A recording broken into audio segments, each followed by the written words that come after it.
Some Flea retro stuff, masterpieces stuff, lots of autos. I love on-card autos, Black Diamond, the usual stuff, you know. And I just thought, well, I don't need to send it home. I've got it there, and I always had an eye to sell it, so I was quite happy with that. Then I jumped onto ePack, and then I didn't realize you couldn't have an ePack account without an American address, which you told me because I was trying to buy something and I couldn't. And so I did the ePack, and my address is still the pizza shop in Florida somewhere because we always state joke without about tax. Yeah, that's what I did. Yeah, yeah. And so I went nuts with the ePack stuff and blah blah blah blah. And then I sent a lot of that to ComC, which then sold as well. And then to cut a long story short, I've got a huge pile of cash in ComC, like thousands and thousands and thousands. And I've got thousands and thousands. And this, I'm not trying to be clever. You know what I'm like, you know. I just say things as they are. I'm not like a big baller, a high roller, or nothing. Just you know.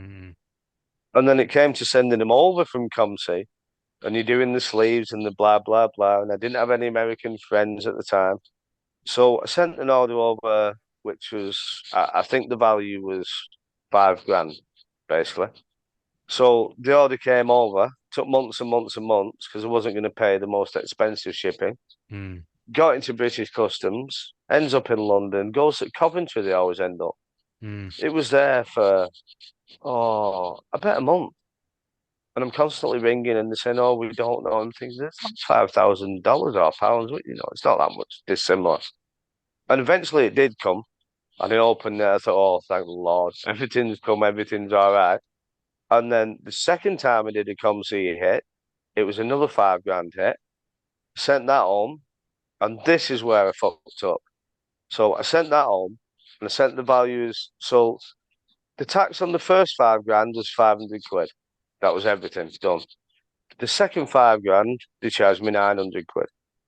The British government have now decided that the tax levies are much, much higher than what they used to be. So what I should have done, and what I'll always do in the future. So my advice is get some cards off ePack if you can trade with friends off ePack. Send it to ComC, and then when you're sending them home, put your own value in. Put your value of 1 cent, and that's what I should have done to save a lot in fees. And I've thought about the legality of this as well. Even if they stop you, it's like, yeah, it's a piece of art. It's not gold, pal. I'm not weighing 3 ounces of gold here.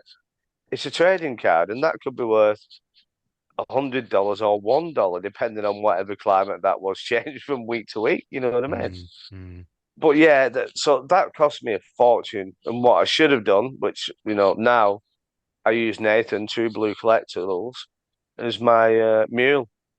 So basically, I just get everything sent to Nathan. So it helps to have an American friend. Absolutely. Sorry, that was a long-winded. No, it absolutely does help to have an American friend. I mean, I'm blessed. Donnie has helped me out the past couple of years. Previously, it was Norrin, but Donnie's great, and he always ships it UPS. So it gets here in. I think last package he sent me arrived about 3 weeks ago, and he sent it on the Monday. I had it on the Thursday. Yeah, it's good. Yeah. Good as gold. And, you know, I'm fully aware of the fact that this is probably illegal and definitely a risk, but I always have him mark it as like $15. So yeah, is it illegal because the price is subjective? Well, that's the thing. I mean, obviously, that's what I was thought about. Yeah, but the thing is, what I paid for it isn't anywhere. Yeah, what I paid for it, isn't anywhere near the package because, you know, it's all been unpacked and repacked. And B, prove it's worth that. Just because I chose to pay that, you know. So, exactly that, yeah. I think going back to my original journey, the guy who got the case of 2016, that's what his advice to me was: you need a decent contact in the States if you're going to go heavy into it. And he introduced me to someone who he's always taken my stuff either direct and my plan is to get over to the States, and I've got a load of stuff sitting on ComC, and one of the days I'll ship it all to him. And then when I go over to the States, I'll just pick it all up, and I'll have it that way. But yeah, every 6 months or so, he'll collate everything I've had chipped away and sent to him. Yeah. Because sending stuff via the US to here with the global shipping program, you just get beaten up, left, right, and centre. So, yeah, I find it bizarre that you can buy like a $50 item on Amazon that comes from China and you don't get tax on it, yet you can buy now a $50 card on eBay from China and you just get raped and pillaged with it. So you just got to be smart, and I think actually that's how Jake and I first communicated. Is Alistair put a post on for Fleer Ultra Avengers, and PJ picked up the mantle. Shout out to PJ and said, "Yes, PJ's a dude. Amazing, super top chap." And said, "Yeah, send the blasters to my house. I'll forward them on." They came to me. I shipped them out to Jake and up to Alistair. And I'll come on to that. But Alistair and I then had one of these, ripping the cards, and it was ace. You get into rip product with someone, and it just elevates it. It's kind of what it's about, and that's the fun, isn't it? I think that's one of the biggest things that this hobby, and I imagine any collectible hobby, when it comes to trading cards, is part of it. Is that rip? I think it's just the unknown of what's in your case, in your box, in your packs. Yeah, which is why I think people will still quite happily drop. I was talking to someone the other day, and they were saying, they're having trouble selling stuff, perfectly decent sketches, on eBay, priced fairly, and people would rather buy and take the risk and buy some new product that they may or may not be into, just to get the experience of the gamble. Yeah, but I mean that's another problem, isn't it? I was looking the other day at what I thought I'd like to open something. I looked, and there's a beginnings box on eBay. I think it's £150, and it's like it's too much. And I understand they brought it in and they need to make money on it. I get that, and I'm not saying it's a bad price that they're selling it for, but we just don't really have the choice, do we? It's really, really hard. Yeah, I think this year. Sorry, carry on, Jake. Go on, Carl. No, yeah. I was just going to say, I think this year has actually been really good for me in terms of how I'm now going to collect going forwards, because when I started with not a single trading card, and you could buy, chase sets, base sets, etc. And masterpieces was a fantastic rip, and it really set how I'm going to collect.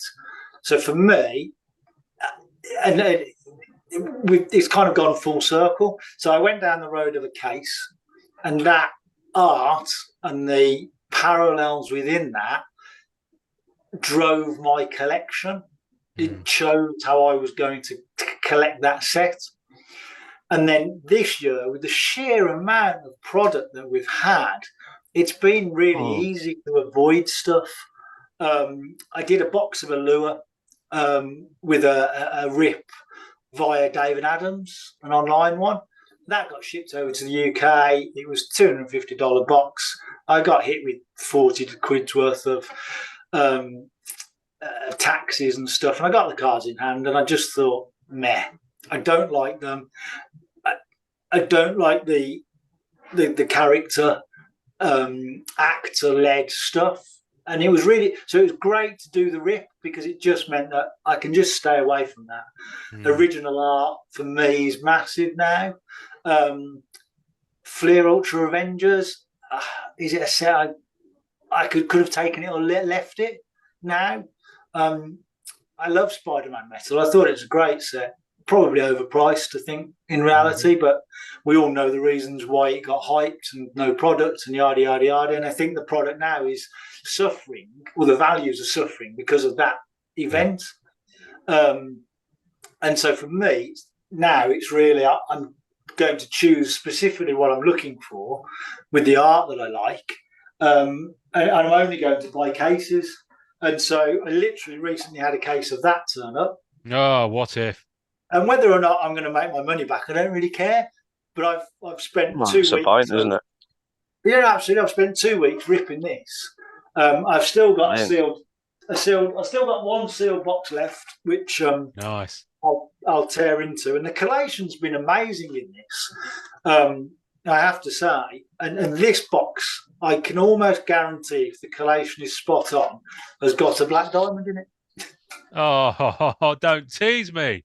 Don't tease me. Because I've got 2 out of the 3 black diamonds out of the case that you're supposed to get. Right. And so I look forward to ripping that. And that's and what if? So I've tried a couple of blasters here and there for shits and giggles, but then you get cards. And once you've got, a friend of mine says it's okay to have one of one thing in your set, like one metallurgy, because you're not going to collect a metallurgy set. I know of one that was sold on eBay in when 2020 started. Yeah, one there's fellow in the probably group went after one. 2 or 3 people that have got one. You're not going to collect that set. There's a very select few people that are going to collect greens, PMGs, and amazing. It'd be a phenomenal set to have. But for me, getting 1 or 2 of something like with Fleer Ultra Avengers was just such a mistake, because I've ended up now with bits of a set that I don't really know what to do with. Whereas Spider-Man Metal, I got the case. Yeah, it was quite expensive, but c'est la vie.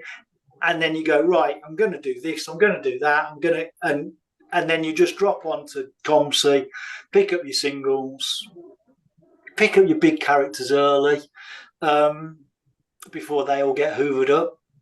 And then you've got a nice set. So I'm really now this year choosing what to avoid, which makes the future a lot easier. Having more of a game plan like that is definitely a wise move, especially with the extra hurdles we've got to go through. Yeah, absolutely. Yeah. So I did have a tin of Premiere that was supposed to be coming, but I don't think I got the lottery for that. So actually, that's probably done me a favour. I've got 2 cases of anime coming. Nice. One for me and one for a friend, and that'll be another great rip. I love the art in that. I've just picked up the base set just so that I've got the base set so that you can follow it through. And then what's the other set that's coming out? Platinum in the new year, I think. Yeah, so I'm not convinced that's going to be a set for me. I'm not jumped onto Beginnings. I've not jumped onto Allegiance. I don't do any of the MCU stuff. So I'm now in a really nice place where I can just chivvy into the sets that I really like. Oh, that's cool. Yeah. It's a wise move. I mean, Platinum, the artwork looks amazing on Platinum. Hats off to Grant Sangran for showing us that the other week. But I'm slightly concerned about the finish on it as to what it will do to the art. Because for me, Fleer Ultra Avengers had some great art in it, but I think the design of the base cards and the way they put those stripes on them, those foil stripes, I think it just completely ruined it for me. Yeah, complete mess. I think they could have kept the stripe just in the top corner. Well, I mean, Masterpieces does it in such a subtle way. But if you look at this, you can't miss that. No, it's fucking nuts. I mean, look at it. It's a good third of the card surface area is horizontal diagonal stripes. In fairness, Ian, me and Nathan did this on the Jerks podcast the other day. And we were talking about this, and I was on about Grant. I can never remember his surname. Sandground. Said when you listen, Sandground, isn't it? When you listen to the guy, he's got so much enthusiasm, and this is what we were talking about on the Jerks. It's all right saying, "Oh, you shouldn't do this, you shouldn't do that." You've got to try every avenue, haven't you? you know, and there isn't just Grant involved that, and there'll be some pushes from this way. You know, there'll be a group of people, a team, and I'm sure you worked in that, same as me in a building site, you know. Yeah. And I think they've been really good. I think the sets have been really good recently. I think there's people have just been been amazing sets. Yeah. too fast to jump on upper deck. Yeah, look, some of it's been shit. I get that. Some of it has been shit, but look at the autos in the set. You know, the animated autos. They were so cool. Well, I think when you got. I mean, Carl's probably about to go and talk about this because he's been getting into the What If set. But these inserts, these are acetate episode inserts from What If. They're they're beautiful. They're just stunning. I'm trying to find. I mean, the quality. I mean, you can't knock it at all. It's just a really good design. I think another consequence of there being no sets out for ages and this, that, the other, and the pumped up prices is that everybody's been overpaying for boxes, and then when they get that, if the card is in perfect condition, it's like, what's this shit? And it's like, well, it's your fault for paying $500 for $250 box. You don't need to buy that box, and you can't complain. And I think talking about Perils Revengers, I think where their problem was is that they smashed it out of the park with this. Fleer Ultra Spider-Man was just incredible, yeah. It's just Fleer amazing. Ultra X-Men was amazing. That's got foiling on it. And they've managed to make the foiling so it's subtle. And it makes sense what they've done with the foiling as well. Really good. So, I mean, listen, don't get, Fleer Ultra Avengers, I think, is a solid set. It's not a set that I chose to go. I chose to go into certain elements of it, but I've kind of pulled away on it because I just don't feel it. And at the end of the day, if you're not feeling it with a set, then why spend money on it? Why collect it? Why have it? That's me with the latest masterpieces. Although it's a sublime talent, and fair play to Dan, what he's doing. I said it straight away when there was the Patreon and all that. I know nobody can't afford to do that all the time, but you could buy it for 1 month and just delve into all the info. Get the access to it. And for somebody to do that, to let us access the masterpieces artist, that's just absolutely mind-blowing. Yeah. But again, I'm not feeling that set. There's some cards that I think are amazing, like the Domino's, the best Domino I've ever seen, ever. And there are quite a few other cards that are just amazing. Yeah. But personally, I'm just not feeling the set. It's not my style of art. Yeah. But it doesn't mean it's shit. Yeah. Yeah, just not your cup of tea. Yeah. I think you've hit the nail on the head with what you said just a minute ago, Jake. Upper Deck are damned if they do and damned if they don't. I think they do such a good job. And actually, I think you read out, Ian, a question that I asked for your I think it was your yearly review. You had a few people on. And I remember you read the question out and somebody kind of jumped onto the answer. And when you read it out, it wasn't how I meant the question to come across. Yeah. I think I said, do we have a right? Oh, it's Keith. That's right. It's Keith, yeah. To engage with us. And I didn't mean it the way I wrote it. And I'm not the most eloquent with the English language at the best of times, being a brummie. And what I meant was, because we're such a niche part of the collecting world, would we get more out of Upper Deck if they engaged with us? Is kind of where I was coming from, because when we listen to Grant and we listen to how enthusiastic he is about the product and all of that kind of stuff, you can only get wrapped up in that kind of positive emotional energy, and that's what I kind of meant. That's what I wanted to. That's how I wanted the question to come across. And when you presented it, it came across as really cold, really harsh, because that's how I wrote it. And I didn't mean it to come across like that. It was more not a right that they engage with us, but because we're so niche and kind of so small with what they do, that kind of engagement, I think, would always mean so much to us when we get Upper Deck on. They must have a really tough job, because we, as very hardcore collectors, and you guys that have collected for years with the comics and really know the history of Marvel, can obviously really critique what Upper Deck do. And I think one of the frustrations that people have is the reuse of art constantly in the trading cards. And that's the kind of engagement that I was trying to get at. Would it not if Upper Deck engaged with the kind of community a bit more and understand that, you know, there's huge positives with what we have to say, but also to steer, you know, they're making a product for us ultimately. And it's really niche, and they've got their people that they employ. We've got no idea about their backgrounds as to how much they love or don't Marvel. And it was really, I really regretted that question, how it came across. It was really more, wanted it to be a more racing kind of way with Upper Deck, that, you know, they can understand the kind of product that works for us. Yeah, I mean, they're in the group saying muff the delivery. Yeah, they are. I don't know how much they. Well, listen, they don't engage that much. How much they kind of pick up possibly stuff. lurk. That's what I'm saying. They possibly lurk. Yeah, they definitely check the aftermarket prices, 100%. So we're probably lucky in some ways that it is that small that happens, because in Pokemon that doesn't really happen. You know, they'll only do stuff like if there's a social media madness over a certain card, then they might print a shitload just to like put off the scalpers as such and raising prices. But they don't care.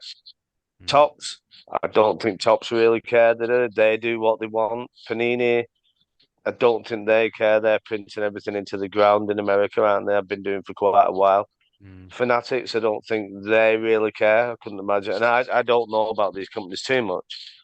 But I think we do all right with them. I think the problem is, and I've said it before, don't create a Discord channel. Don't say you're going to be active in this, that, the other, unless you're going to see that through. And if I owned Upper Deck, besides interviews like with yourself or whatever, I tell them exactly the same. Do not engage, because social media is an absolute fucking nightmare. No matter what you do, somebody hates you, somebody loves you, something's right, something's wrong. It's a fucking nightmare. Just what they do is stay away. I mean, it's like, could you imagine Grant coming onto a Marvel Jerks podcast? He wouldn't, because we're effing blind and we talk shit about stuff and like, you know, I don't know, which Marvel hero would you like to shag or whatever. So you stay away from stuff like that. But, you know, if they do it and come on yours once a year, even, you know, whatever that is, or even put out a bit of a YouTube video, it's all cool, isn't it? It's amazing that we can get that, and fuck anybody who thinks otherwise. I'll tell you who else. Excuse me, sorry. Oh, it's not you, it's me. Terrible sleep last night. Not as bad as yours, Jake. Because I'm in bed, look, with my quilt on and all that. You're in bed. It's your bedtime eyes, Jake, that are doing it. I know. Sorry, I can't help it. But the Rittenhouse Archives. Now, there's a company that really care about. Oh yes. You know, so I think it's and to be fair to them, before they went tits up, Inkworks did as well. Inkworks were pretty darn good from memory. Inkworks have some really cool cards, don't they? DC stuff is amazing. So you know, some of these smaller, I think that is inherently the difference. You know, the size of the company. I think the bigger you are, it's more difficult to have a handle on that and keep that connection with the consumer. Which I think is an interesting thing. Chris Carlin, who was at Upper Deck for years, and we had him on a couple of years ago now. He went over to Collectors, so he's doing all the PSA and things like that stuff. And his focus on customer service and customer care is brilliant, and you can really see it in some of the stuff they do and the stuff they're doing at cons in America, which I think is fabulous to see. But yeah, no, I think there's always someone. Listen, there's at least one person in group who is the saltiest mofo about Upper Deck. Like every post, even if it's not about Upper Deck or about the quality of the cards, the comment will turn into that within 6 words. You know, it will flip it, and it's just like, I just kind of want to say, look, okay, give it a rest. You're still getting the cards. You're clearly still collecting this newest set that's out. You've just shown us a picture of your rainbow. It's like, we know you're not keen on them, but give it a rest. You know, that's kind of what I want to say. Because, you know, my feeling is, and I say this from a perspective of being in the UK, so you've already had to jump quite a few hurdles to get hold of the product in the first place. Yeah. you know, we're blessed that they're producing so much stuff. I mean, you know, there were years, literally years where there were no Marvel cards whatsoever. No one had a license. No one was putting it out. No one was interested in buying it. And it's interesting over here. I think we still have this challenge. When I had Auricon from France, you know, in France, you say Marvel cards to people, they're like, "Come on," What? they haven't got a clue. Over here, these people have got a little bit of an awareness of it, but it's still not that much. I mean, Carl, you went to a show. Did you go to a show the other week? No, Card show? no. I bizarrely, I was trying to sell something, and I didn't in the end. And then I had a guy message me who was an artist who'd done a load of stuff for Upper Deck and other people. Got some amazing art. He sent me some videos of the stuff they did, and they were like negatives. Oh yeah. The art, he drew the arts as negatives. Oh, wow. So when you looked at it through your camera on your phone, it then came to life. It was just amazing. Oh, wow. It was just absolutely stunning. But he was saying that there's a London card show, which is like the biggest card show in Europe, which I was looking to see if I could go to. Or actually looking to get a table at, ironically. And I think I will next year. I'll try and get a table there and take some of the art and then take some of the original art, because that's where it went for me. And I think talking about, you know, what we like, I ended up going down a path to try to engage with artists and get original art out from people as well, to kind of supplement the trading cards so that people can see both. And that's been a really interesting journey as well. So can you give me a recent example? Yeah, well, I mean, my first thing. Nudge, wink. Know what I mean? Know what I mean, sir? Nice wink. Know what I mean? Well, I know what's coming, Jakey boy. You don't. No. I was forgetting. I mean, how did this start? So I think my first bit of original art, I can't remember which order it went in. I jumped onto the Just Go, the FPG Kickstarter. Oh, yeah. That they did. And I ended up with Shatterstar. Okay. You know, it was a roll of the dice. Shatterstar's cool. Really cool, yeah, Shatterstar. Yeah. I love it. I think it's awesome. Nice. Yeah, that's great, that, Carl, isn't it? Really cool. Yeah, and ironically, my favourite colours are orange, blue, and white. So I couldn't really have picked a better card if I'd chosen. Nice. My racing car was orange, blue, and white. So yeah, it works. You've got a racing car.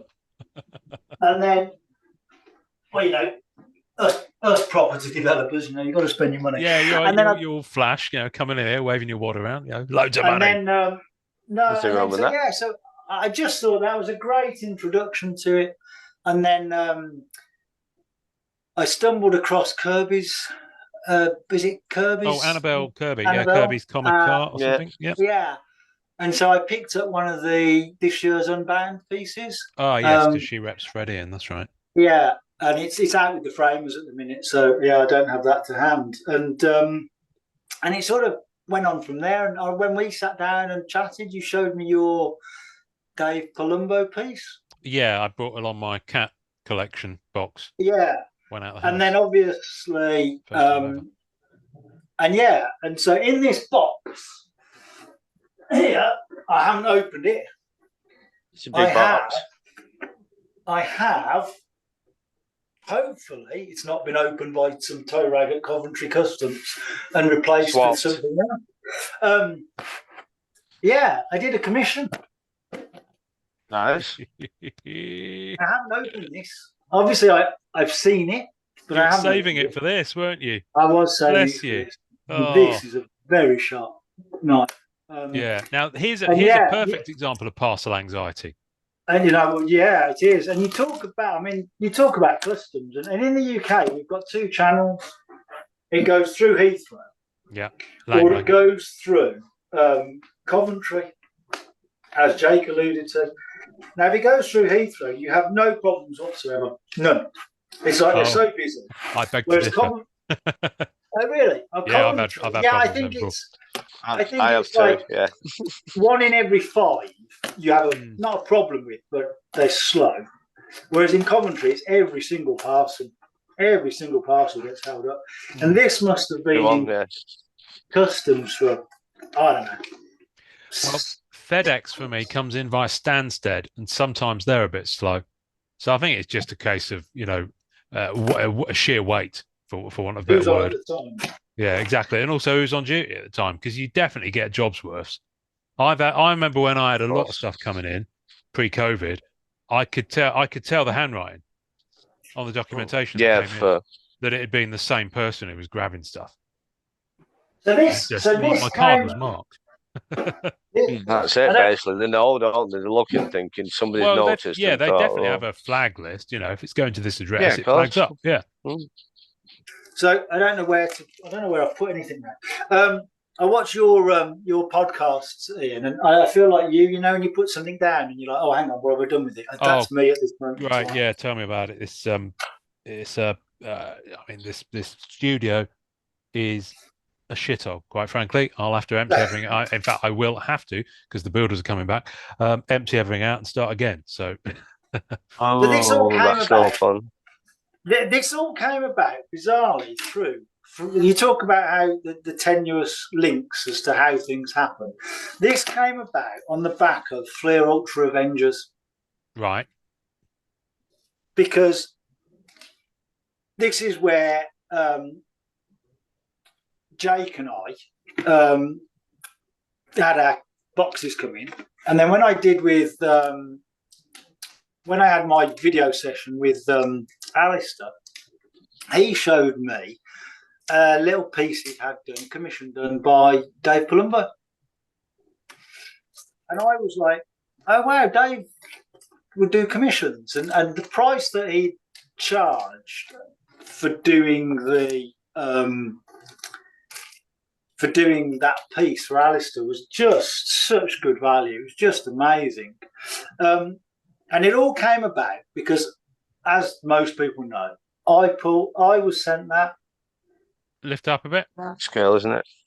Lovely. So so for those on audio, well, tough, but this is the very rough initial prelim that Dave Palumbo did for 2020.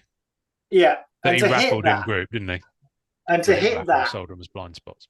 Yeah, and to hit that particular one, and for those watching, it was Spider-Man. Spider-Man, yeah. It blew me away. And so I then approached Dave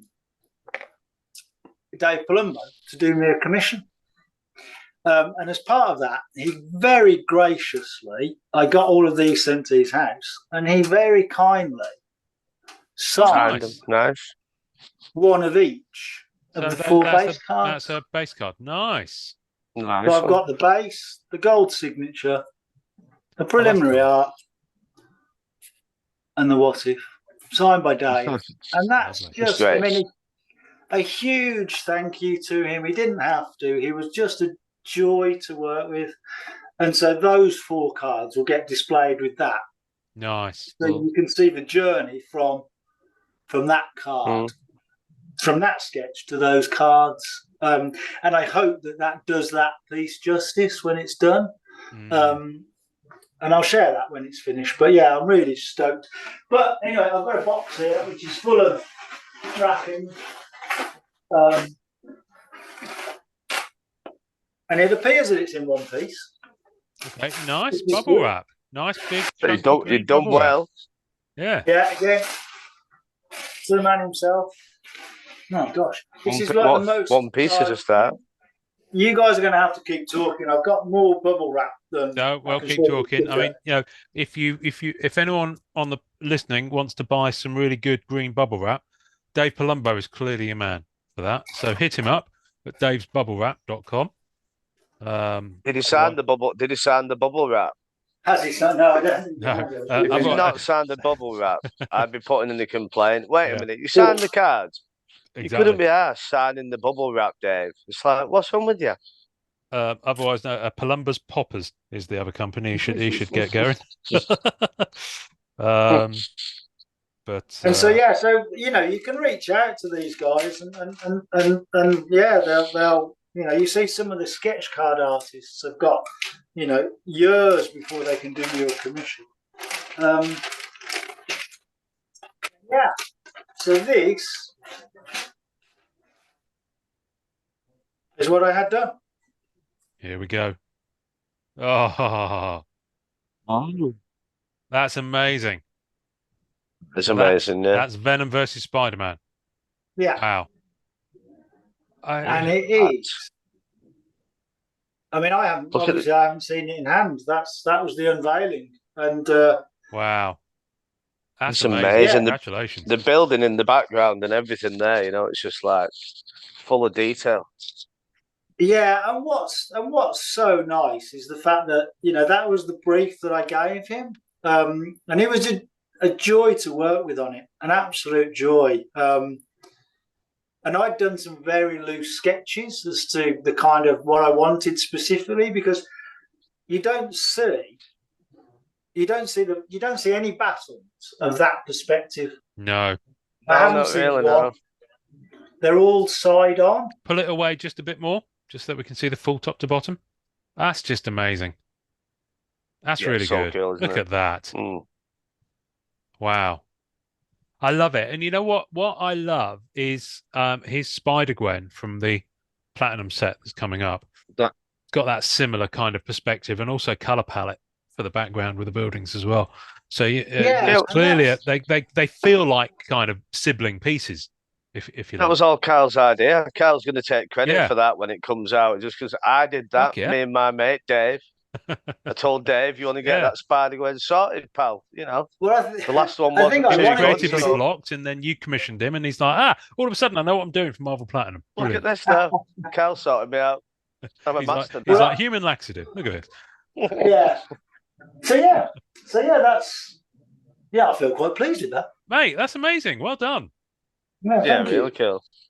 That's cool. What are you going to do with the bubble wrap? With all the other bubble wrap I've got, and when I sell stuff back to people in the States, I was going to say that's Palumbo's bubble wrap. I'll tell you what, you can have it wrapped in regular bubble wrap for now, or you can have Palumbo bubble wrap, be $10 extra. Absolutely, nice, might as well. So that is that, and I've got paper and all sorts. So wow, that's so cool. That is really cool. And I know he's shared it. I know that you were obviously chatting about that particular piece. So I sat there slightly smug last week listening to that. Yeah. Because he has put it on his Instagram, but of course no one knew. I mean, I knew because you showed me. Crikey, you showed me what 4 months ago, I think, at least. Yeah, that it was being worked. Yeah, definitely. And I was like, whoa.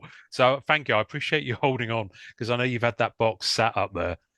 You've done well there. Showing me photos of it, and I've been like, oh. So thank you for doing that. And you look at some of the prices and the numbers that people are talking about for original art all of a sudden, and it's just nuts. And I can't recommend working with Dave highly enough. And obviously for me, 2020 was my introduction. Yeah. From me personally with trading cards, so it just squares that circle for me, and it's just Can we talk about that for a minute, boys? Sketch cards and prices and blah blah blah. Because go. Well, I'm going to talk about it anyway. So, sketch cards, they've gone ridiculous prices. Even the sketch cards that are not my style, not my taste, and this, that, and the other. And original bargains art are is available what it on is. eBay now. Bargains are available. Exactly, yeah. I would suggest you look for Black Cats at least. Black Cat, because they're some of the best bargains you usually find anywhere. Got a tasty selection of Black Cats for you, folks. I'm sure they're in the UK with global shipping. There might still be a green Black Cat PMG there. I wish I could afford that. Ian. Green and the purple. No, the purple's the one that's on eBay.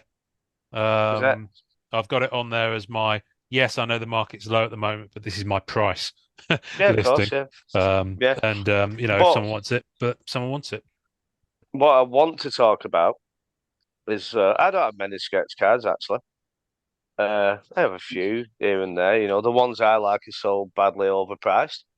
So I was looking for, well, I like X23, a PC X23 and Wolverine. I can't afford. If I had the choice, it'd be Wolverine first over X23, but I can't afford the price that the cards go for. It's just too much for me. Popular I character. can't justify it. So I was looking at X23 sketches, and there's a Glebe sketch that's been on there for a while, 750 from X-Men Metal, and it's really cool. And I thought, and then I'm looking through comics as I do, and comes up a Joe Rubinstein sketch of X23 on comic sketchbooks in a CGC slab. It was maybe $200, and it's like I've got a legend there. One of my favorite colors is Wolverine, the 82 limited series. Yeah, which I do have one, but I'd like 1 to 4 in a high grade. And I'm thinking I've got a legend there, Rubinstein, on a comic cover, which is big, and yeah, it's a pencil, but I like pencils. Yeah. That if you can't afford sketch cards and the art you want on sketch cards, or you're just not willing to pay that money, just have a look at some of the comic cover sketches, because the faster for the artist to produce. Yeah. And you could even consider sending a comic cover to an artist as well. And it's just another way around buying original art, basically. Yeah, absolutely. I mean, they are very affordable. I've got 2 blank covers that I bought from Tony Perner just when COVID was kicking off, actually. One's of Spider-Gwen, one's of Black Cat, and they're ink on Amazing Spider-Man covers, and they are stunning. Amazing. And they are, they're a fraction of the licensed cardstock prices. It's just a good way. That's really interesting. That's really interesting, because I'm not a big sketch card fan. I think again, when Masterpieces 20 was out, you got a sketch card, a box, etc., etc. We all know that the sketch cards have reduced in number, yada yada yada. I think if I'd have pulled something that was amazing out of it, you'd then buy into sketch cards. Yes. I got some that were okay. I got a sketch card out of Spider-Man Metal, and it sucks. I'm not going to get it out because it's that bad. And I look the artist stuff. Are we still talking about the sketch card? Sorry, that was really childish of me, but I couldn't resist. And I looked the artist up, and the artist has got nothing to do with Marvel on their website or anything ever. They had pictures of fruit and flowers and stuff. Really? And so they might be marvelous in their little world, but no tie into Marvel whatsoever. So I'm quite glad my Premier Tin isn't going to turn up all of a sudden. Yeah. Sorry, I'm sending some pictures to our group chat, because I am going to share screen with them in a moment, just so that we can get sight on them, because I should be more prepared. Why y'all pissing about, mate? Carl, how long did it take the commission from start to finish, or the process? You messaged Dave through somebody else, I think you said, did you? And can you just walk us through that? No. So what happened was when did we get our Fleer Ultra stuff? March time? January, February, March. I'd say about March. Yeah, I'm just trying to work it out now. Yeah. February, March. So basically, as soon as I had that chat with Alistair, and he showed me his commission that he had done with Dave, I just reached out to Dave on Messenger and said, "That sound Nice. Yeah, literally just said, "Are you? This is a little bit of my story. This is where I am with the cards and stuff." And he messaged me back, said, "Yeah, I've got several commissions on. I'll be able to drop onto it later in the year. Bounce me some ideas over." And so so from start to finish, it was probably 8 months, give or take. Wow. Okay. You've done well, haven't you? There. That's definitely. I mean, it depends on your luck as well, doesn't it? I think a little bit of right place, right time. I think Dave was moving, so he dropped off a bit maybe from taking stuff on, and then he got moved, and then once he'd moved, he was a bit freer, so I was looking to fill his diary back up. But yeah, so super lucky, just timing. I did mention to Dave that you were going to reveal this episode, and he was like, oh, brilliant, that's amazing. I'm amazed he's held on so long. In retrospect, I probably should have said, Dave, do you just want to parachute in at a certain time and just be there for the opening? Yeah, for 10 minutes. Yeah, but I didn't want to intrude on his Sunday, because I know he's got his studio back up. But he started his own Patreon now as well. I will find. Yeah, I'll find the details of it in a minute, because I feel we should absolutely pimp him. I'm just going to share screen once these load into my computer. This computer is so slow. Oh my. Yeah, and if artists are cool with doing that, it's great, isn't it? Can you imagine the Rolling Stones doing that, or you know what I mean? I don't know, P Diddy, or they just make a wanky documentary, don't they? Yeah, exactly. You're actually seeing something really cool. I can make a wanky documentary. So there's the Tony Perner cover, Black Cat cover. That's so cool, I was telling you about, which is just stunning. I mean, look at it. I mean, it's a Perner through and through. I was just going to say exactly that. It's a Perner, isn't it? You look at the detail. It's just. I mean, it's a Perner. If it wasn't written there, you'd know it was Perner, because it's just, it's just Tony. And I also got a Spider Gwen. I refuse to call her Ghost Spider. I'm sorry. Which is just, that's cool. Same as well, isn't it? Yeah. I say, not many people do a moon like Tony does. There's something about the way he does his moons and his kind of. I suppose he didn't put your face in the background, did he? Well, it has been done. But what I want to show you was Joe Rubinstein. When I went to my one and only so far American Con last year, of course, he was there. And he had this. So basically, you could go up to his stall, and he had comic. I don't think they're comic backing boards, but they're that sort of sort. I mean, maybe they are comic backing boards. I don't know. But he had pieces where he'd already done the pencils in a box, and you flick through them, and there were well over 100 in there, and you could flick through them, and you could buy them as is for X price, or he'd ink them for you, and he had the price listed on that as well. And each bag was different. So, one might be, it's $80 for this as it comes, or 120 inked, come back in 2 hours kind of vibe. Yeah. So, So I pulled out this Black Cat, which you can't really see very well there. Can I get it to open any bigger? No. Oh, go. What's my computer doing? What's going on here now? I don't know. I've got no idea. My Oh no, it's all gone tits. It's all gone a bit tits up. Let me open image in a new tab, and then I should be able to zoom in. You're not professional today, Ian. What's going on? I've got no idea what's going on. You're not professional. I'm not professional. Yeah, Carl's got this amazing piece of work. There you go. Look at that. And we're just like useless. Look at that. Banging. Yeah, that's cool, isn't it? I mean, that's quite some pose. I mean, it's almost gynecological, that pose. But yeah. Yeah, I'm sure a lot of people like to be in that pose. It's brilliant. And there he is.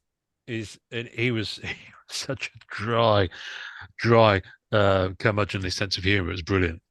So I believe I've heard that before. It can be taken the wrong way, I've heard. Yeah. We shared some filthy jokes, put it that way.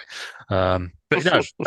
So yeah, you can get some really good pieces that have nothing to do with a Marvel trading card, as in they've not been put on that format.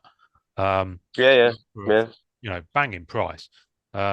Just reach out to the artist, because there's loads of artists out and there. And even mine, when I got that, I was willing to stand the 20% import duty. Yeah. And I was willing to stand the extra postage. Yeah. Because I just thought it was so much of a good price. So yeah, I might have paid 30% over what it was really selling for. Yeah. But I just thought I need that in my hands as soon as possible. Yeah. And I can't remember. It might not have been 200. I can't remember, to be honest. But it was round about that, And I just thought... Just talking about import duty, obviously, Dave, when he because it's all invoiced properly, you have to put all the invoices in with your customs declaration when it comes through. And fair play to Dave, even though I had to fill in a load of forms. They wanted a statement from the artist to say that what was sent in was true true and correct. And Oh, Dave was on holiday in Kenya or somewhere in Africa. That's right. Yeah, he went to Africa, didn't he, recently? Yeah, and again, amazing. He took some time out of his day to email, the UK customs. An original art is charged at, who knew, 5%. Oh wow. Okay. Who knew? So There I we go. paid on that. You know why? You Nothing can count it. You can count it as like a pension pot, so it gets tax relief. Oh, okay. So when yeah, you I see paid. Sotheby's and this, that, the other, Yeah. that's why they buy original art. There's hardly any capital gains tax on it, same as like Rolex watches and stuff like that. Oh, interesting. So it's completely different. Can you imagine like Banksy, and they're saying, "Listen, Banksy, all your customers are going to have to pay that 20%." The millions of people would be like, "Wait a minute, fuck that." So you imagine the politicians and the this, that, the other who create the rules, the accountants and taxmen, all the ones with millions, benefiting from it as well. they're going to make sure that that original art is 5%. Yeah. So while we're on it, here is patreon.com/David Palumbo. Right. Okay. So go and join it, kids. He's got various levels of stuff. He's already got 9 things up there. He's been making some videos of his process, and because I know he's got his new studio. Look, you can do a Spider-Gwen original art early access. So he put it on there earlier, and then it was obviously then revealed. So go and check it out, guys. It's so cool that artists do that. It's amazing that it can become, and they're gonna. There's a financial benefit for them, of course there is. So there should be. Well, as you well, also have that direct. You have that direct engagement with the artist as well, which is has a value to it. I know. Huge value. Huge. Ingrid Hardy, who did the Art of Sketch Card books, she's had a Patreon for years, and has been doing exclusive content for it. And she still does it for the stuff that she's doing. So quite a few trading card artists, as well as the bigger guys doing the original art, like David and Dan DeSantis, have Patreons as well. So it's definitely worth checking them out. Jake, has your computer camera gone all funny again? I'm trying. Yeah, I'm trying. Do you want to see my feet? Lovely. Yeah, I'm trying. Lovely. Thanks for that. It's not working out. Yeah. I'm glad it's not on smell-o-vision. No. Oh, there it is. Back. Just briefly. Have I gone again? I've gone. You've gone again. You're all blurry. For those in audio, he's blurry. But for those on video, I'm still blurry. Probably an improvement. Probably a better thing that I'm blurry. It's probably better. I mean, we can still see Carl's beautiful cheekbones, so we're okay. I've got a story for you about importing things. Carl just reminded me that. So I got a card, a green PMG, sent over to me. It was worth a couple of grand, and I kept saying to the bloke, "Do not." It's pissing me off that. Anyway, I kept saying, "Don't put 2 grand on it. Don't put 2 grand. I'll take the chance. I don't care. Do not put 2 grand on it. Put $50. It's up to me. It's my fault." It was stuck in Coventry for ages. They put 2 grand on it. I didn't know at the time. Oh. So he said, "Right, we need something for an email. There's no value on this card." Said, "We need something by email." So I thought, right, he's not only put the 2 grand wrong, there's no point bothering with him. So I just set up an email with his name straight away and sent it to Coventry Post Office. They said it's worth $50. Maybe I shouldn't tell people that, but that's another top tip. But that's what I did. I just created an email in his name and said it's worth $50 to save yourself. That's exactly what I did. Yeah. I will say because someone will comment. That unfortunately someone will comment. I won't risk my business and my reputation. And of course, we're not saying that people have to do that. I know that there are business sellers in the US that. It's unfair of them to ask them to risk their business and all that. So you shouldn't ask people. No, I never ask people to do it a cheaper invoice. Never. No. Well, this was a private sale. I certainly won't do on an eBay sale. I never do that on an eBay sale. I'd never do it to a business either. No, I wouldn't know. There's an etiquette to that. Effectively, But you're transferring the risk to the seller as well. just to clarify, mine was actually a trade. Oh, He yeah, wanted my X23. I sent the X23 next day shipping. yeah. He sent me some cash in the card, and mine took months. Yeah. And it Now, took for me about trades, 6 weeks because he put yeah, $2,000 on. yeah. For trades, you don't Yeah. want the full value. Yeah, I don't No, want the no, full value. never. No. I mean, if you're sending it by an insured service and you want it to be insured for that amount, that's a slightly different kettle of fish. But yeah, I had a guy. We sorted it out in the end. But I had a recent trade come in, and it was just for some base cards, and it turns out the service that was used just, its default was $100. So I had a customs thing come through for 18 quid. I was like, that's more than the value of the cards. But I did get them. Every time they're saying, isn't it? But yeah, but it's also, the other thing with the Royal Mail is that the tax, I've often had it that they will calculate the tax in pounds based on whatever the number is on the item they're getting, regardless of the currency. So they'll see, let's just say $50, and they'll do a tax calculation based on £50. That's true, yeah. I've had that too. You get that all the time, and then they charge you between £8 and £10, depending on who it is, admin fee. Yeah, processing. Yeah, which is just their fee for stopping it and telling you that they've stopped it. So so very quickly it can actually get to more than the value of the cards if it's a low value card as well. So yeah. Anyway, such is life, kids. Such is life. The long and short of it, for anyone who's in the UK listening to this, what would you say is your kind of top 3 things to kind of do to get cards to get cards here, knowing that we're playing it in someone else's backyard? Yeah. I would say, well, mine are: 1, find a buddy in America or a service in America, because there are services that do this. I can't remember what they're called off the other ones, but in the NFL UK card groups, there's like a major commercial service that will receive for you. I think there's a couple of them. Ship My Cards or something like that. Yeah, Ship My Cards is one, but there are other ones. Mm. If you're going to do that, you're most probably better to look for whoever do all the sneakers from America. And I would probably use that service because they're probably one of the best. Right. It's been going on for years, but I don't use any of them. But apparently they're okay. Yeah. So that's one way of doing it. The second thing would be, if you're going to buy through a company that will ship overseas, like Dave and Adams, from memory, and Carl, you've ordered with them more recently, will always use FedEx, and they will always charge full value because FedEx will play by the tax rules. So they'll always come in through that route. So you'll always pay. In fact, I've paid more when it's coming from Dave and Adams FedEx than I would have done if it had come in through Royal Mail or Parcel Force. That's right, yeah. It was UPS for me that it came through with, and then I got stung randomly, not only for the VAT, for some arbitrary, I thought it was a scam originally, over the phone.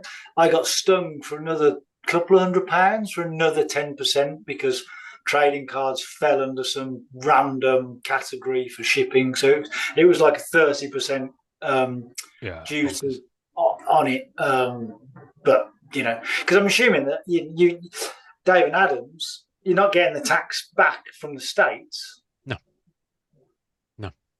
And you're paying the tax in the States, and you're paying the tax in the UK. Because you're paying their tax, because they'll pass it on to the consumer. So we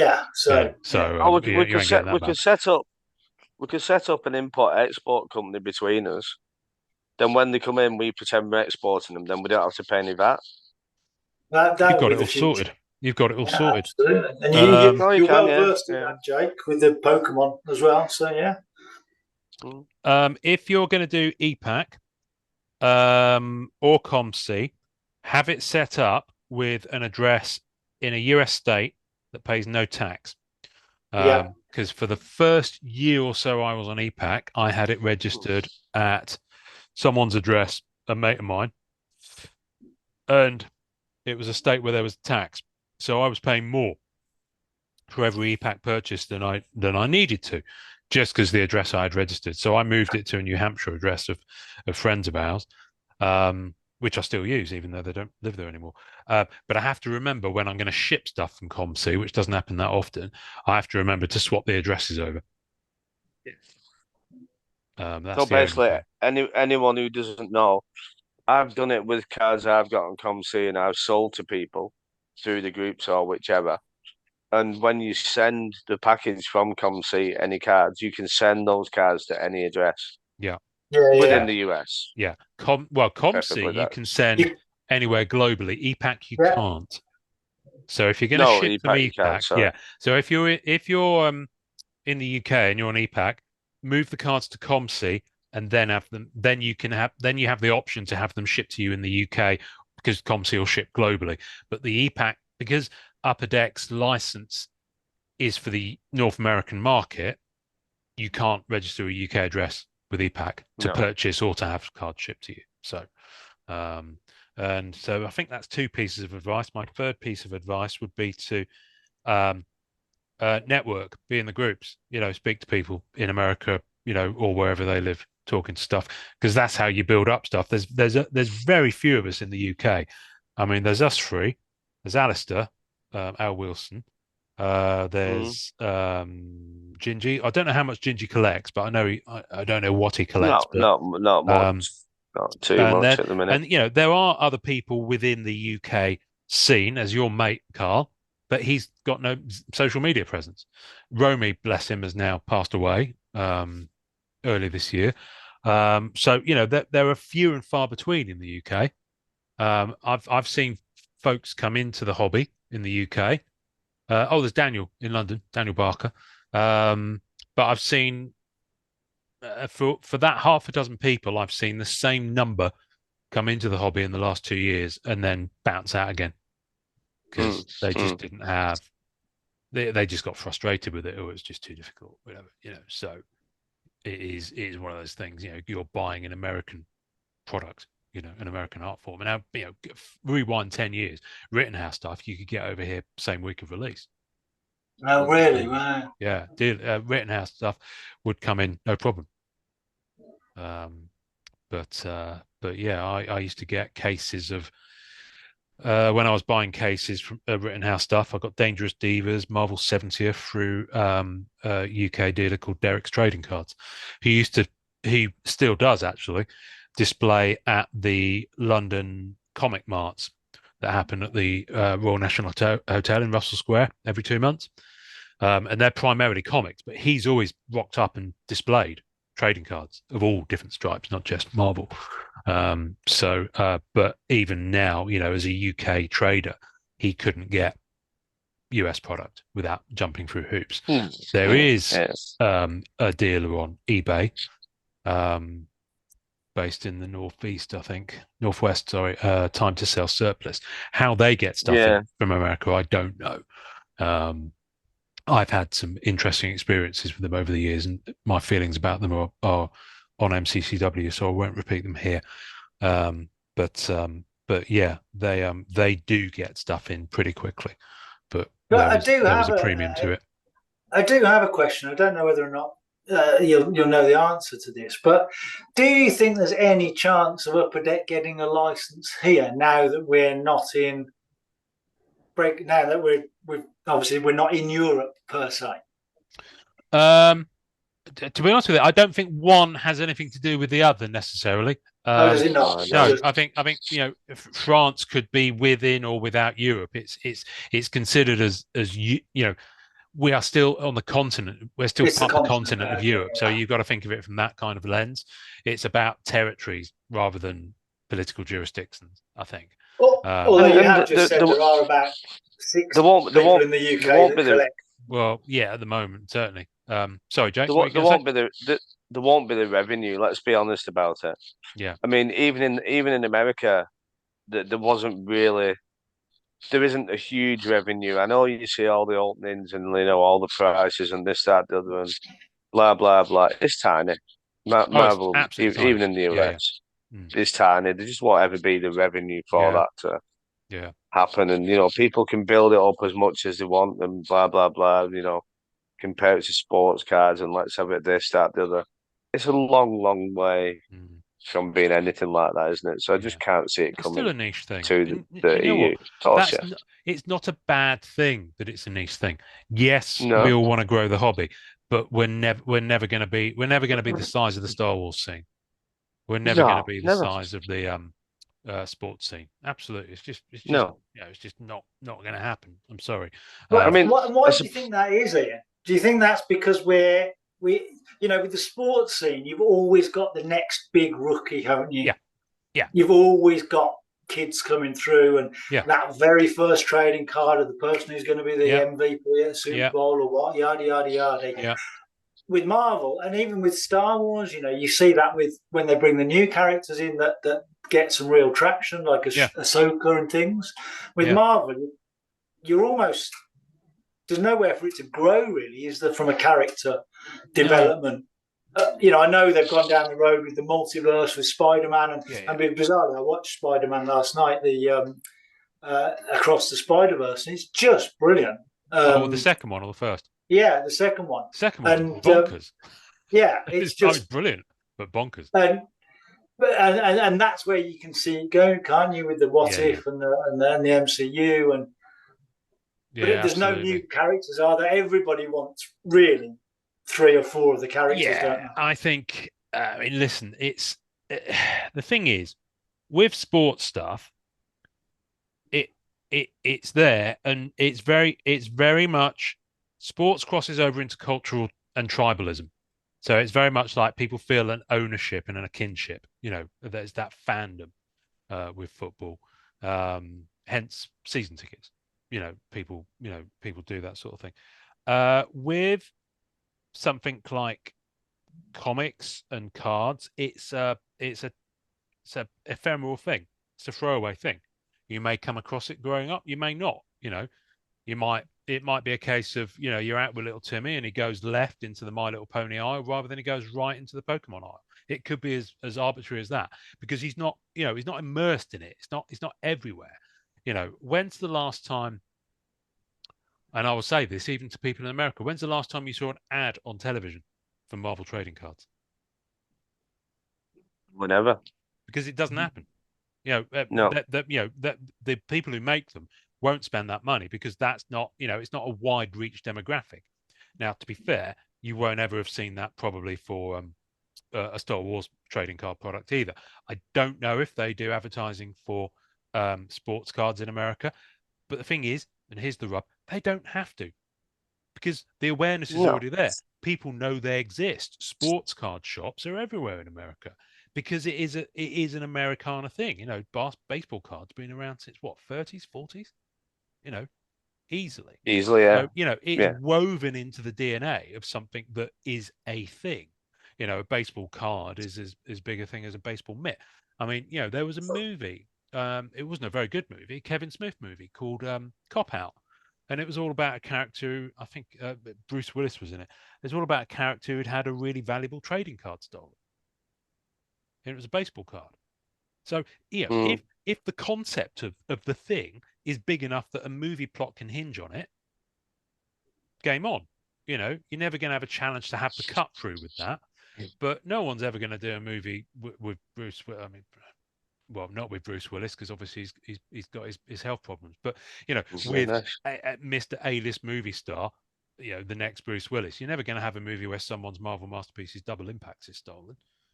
Because not enough people give a shit or know what that is. So listen, I'm just kind of talking off the top of my head here because I don't really spend a lot of time thinking about this because I don't know.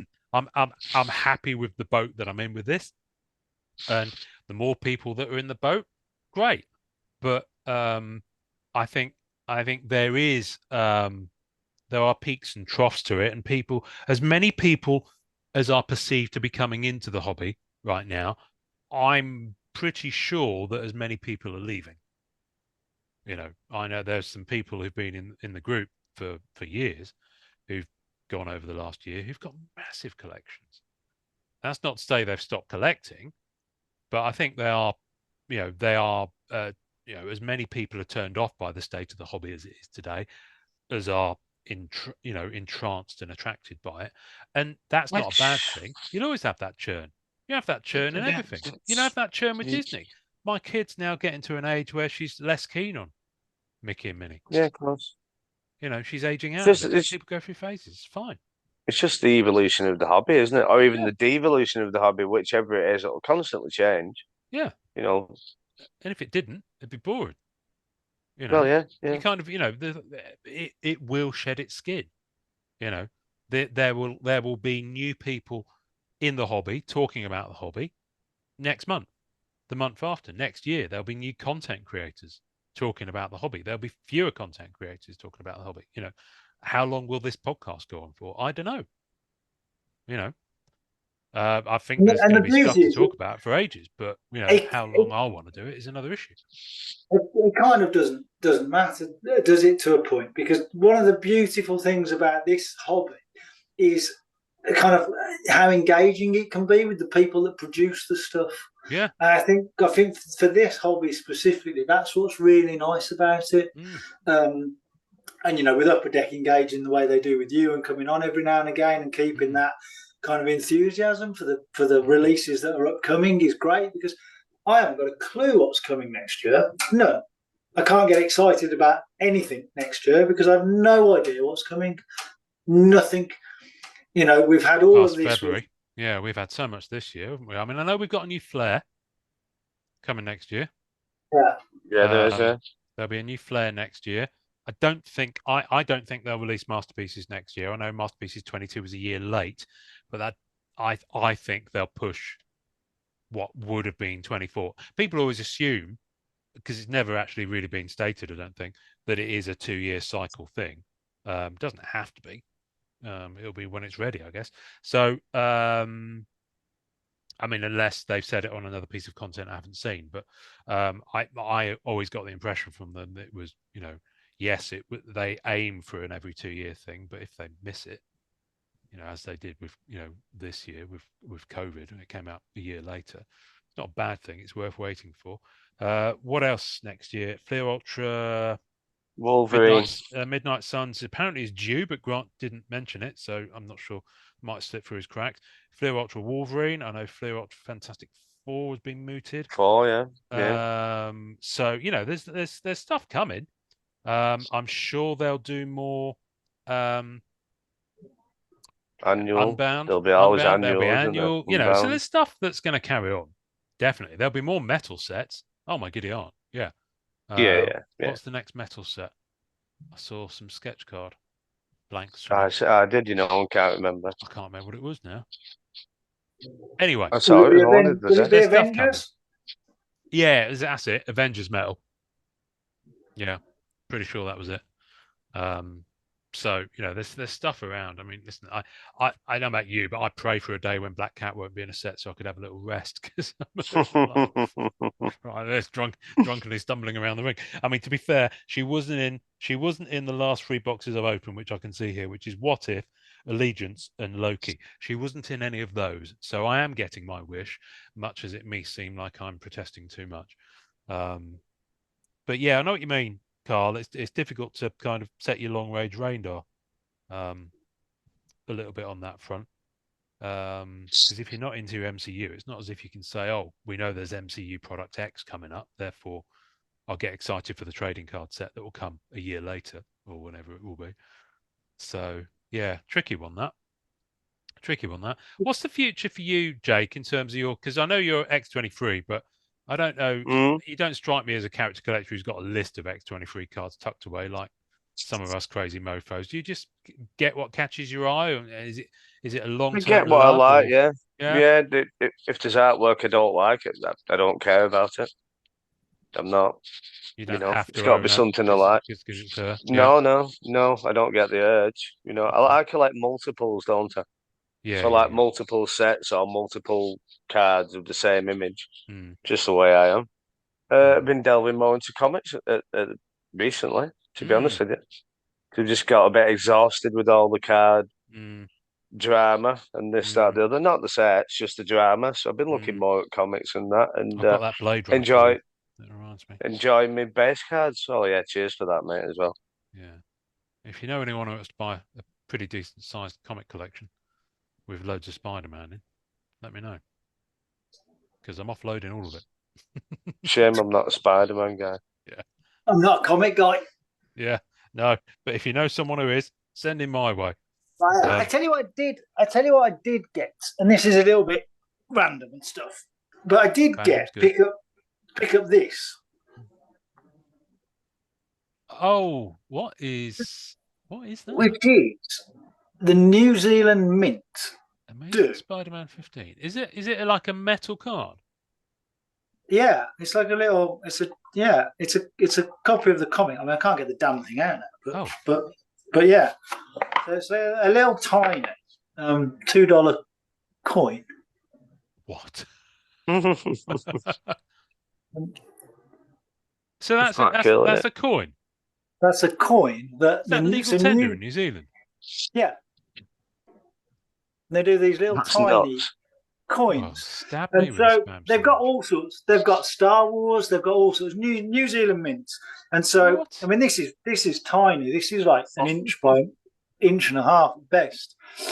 But it's just lovely. And they've got all of the first covers. Well, they're doing all of the first covers of all of the big characters. So you got Thor, etc. But I clocked something that came through a random email where they're doing trading coins. So they've just done a Star Wars release of trading coins, and they're bigger than that. And you basically spend 300 New Zealand dollars on a box about that big.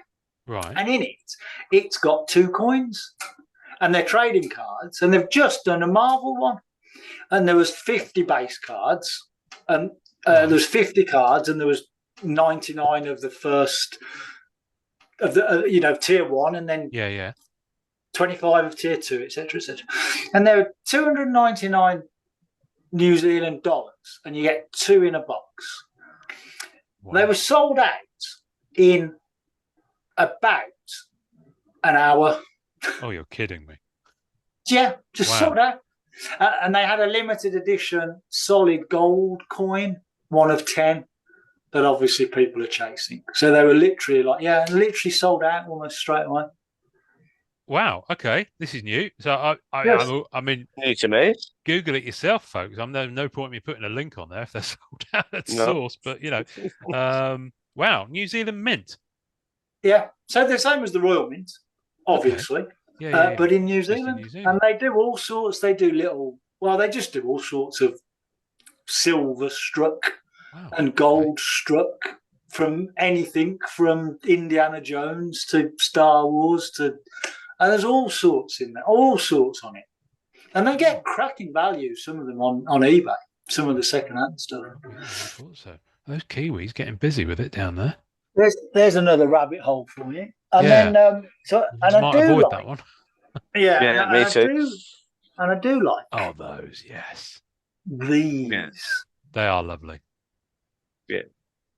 Which are bronze cards from, and they're just lovely.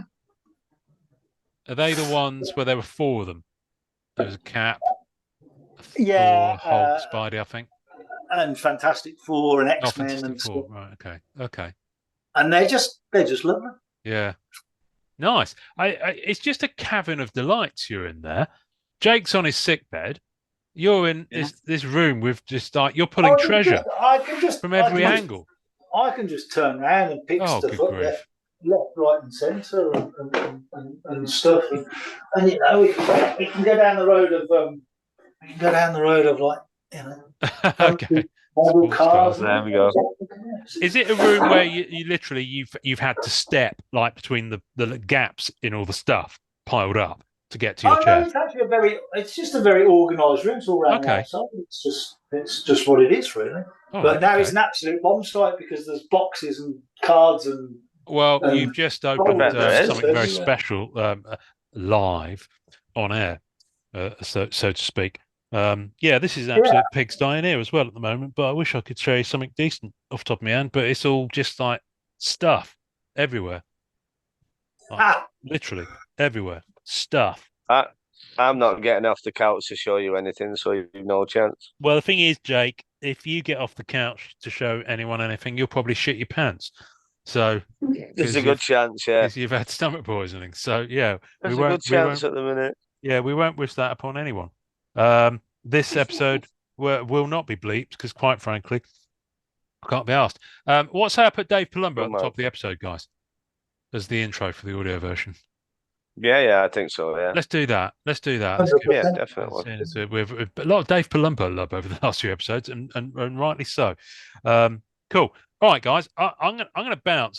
Jake. I'm gonna let you go and get intravenously hooked up to some Strongbow. Could do with that, yeah.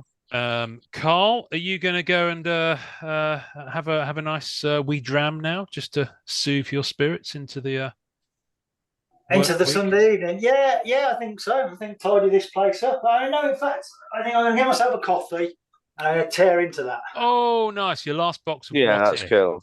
Oh, nice. Dear me. All right. Well, enjoy that. Thank you, guys. We British folks are a small but passionate bunch, so it's nice to get together and do stuff like this. And if you do something at that London card show next year, let's talk about jumping in together on it, maybe. Yeah, I think that'll be good. Cool. Yeah, defo. All right, guys. Who fancies signing off this week's episode with the customary sign-off? Either one of you joyful men want to enjoy collecting? The hobby isn't dead. The hobby isn't dead. We're still alive and kicking, and the global hobby. Yeah. Enjoy collecting. There we go. I love how you hit all the right notes there, Jake. Thank you very much. I will send you some money in the post. Thanks for listening to the Marvel Card Collectors podcast. Tasting notes and visuals for each episode can be found on our Facebook page. We're on most social media at the MCC Pod, and you can also watch the video of each episode recording on our YouTube channel. Leave us a voicemail via our home on anchor.fm/MCCP. We're also on iTunes, Spotify, and all major podcast platforms. Please take a second to subscribe, like, and review our show wherever you find us. Our Facebook community is at MCCW, Marvel Card Collectors Worldwide, and MMC, Marvel Masterpieces Collectors. The great music we use on our audio version is called Rocket Power by Kevin MacLeod. Thanks to the collectors, artists, and creators who support the Marvel Cards Fan Collective. We'll see you next time, and remember, it's a small hobby but a fun one. Make mine Marvel and enjoy collecting.